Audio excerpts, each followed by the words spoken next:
పార్టీలు మాదిగలకు మద్దతుగా ఉన్నట్టు నటిస్తూ మాదిగలను మోసం చేస్తూ ఉన్నాయి.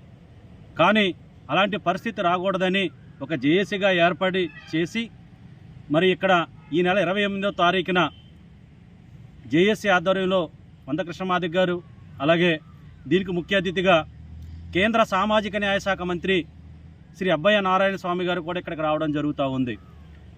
మేము ఒకటే కోరుతా ఉన్నాం, అంబేద్కర్ కోనసీమ జిల్లాలో మాదిగలకు 2 ఎమ్మెల్యే స్థానాలు కానీ లేదా ఒక పార్లమెంటు స్థానం కానీ ఇమ్మని డిమాండ్ చేస్తూ ఉన్నాం. రాజకీయ పార్టీలు ఒక 2 స్థానాలు కేటాయించకపోతే భవిష్యత్తులో తీవ్ర పరిణామాలు ఉంటాయని హెచ్చరిక చేస్తూ ఉన్నాం.